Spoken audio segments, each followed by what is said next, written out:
എല്ലാവർക്കും നമസ്കാരം. നാരായണീയം ദശകം 59 വേണുഗാന വർണ്ണനം.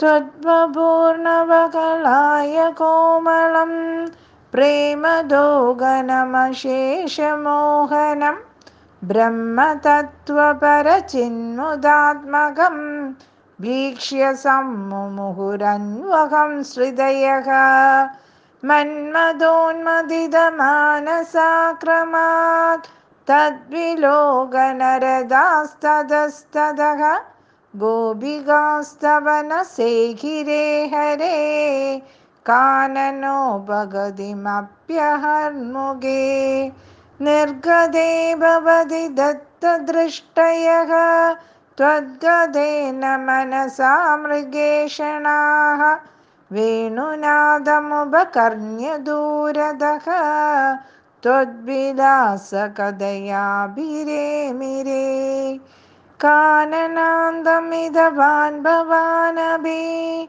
स्निग्धपादपदले मनोरमे व्यत्ययागलितपादमास्तिदः प्रत्यपूरयद वेणुनालिकाम्. सर्वत्र गोविन्दनामसङ्कीर्तनं गोविन्द गोविन्द. मारबाणदुदकेजरीकुलं निर्विकारपशुपक्षिमण्डलं द्रावणं च दृशदामभिप्रभो तावकं भजनि वेणुकूजिदम्. वेणुरन्ध्रतरलाङ्गुलीदलं तालसञ्जलितपादपल्लवं तत्स्थितं तव परोक्षमप्यहो संविचिन्त्य मुमुहुर्व्रजाङ्गनाः. निर्विशङ्गभवदङ्गदर्शिनीः केजरीगगमृगान् पशूनभि त्वत्पदप्रणयिकाननं च ताः धन्यधन्यमिति नन्वमानयन्. आपिबेयमधरामृतं कदा वेणुभुक्तरसशेषमेकदा दूरदो बधकृतं दुराशयेत्याकुला मुहुरिमा समामुगन्.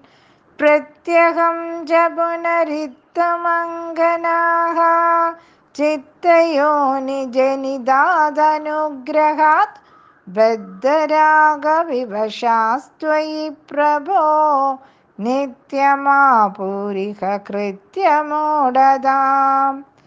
रागस्तावजायते हि स्वभावात् मोक्षोपायो यज्ञदस्यानवा स्यात् तासां त्वेहं तद्वयं लब्धमासीत् भाग्यं भाग्यं पाहि मां मारुदेश. सर्वत्र गोविन्दनामसङ्कीर्तनं गोविन्द गोविन्द. हरि ओम्.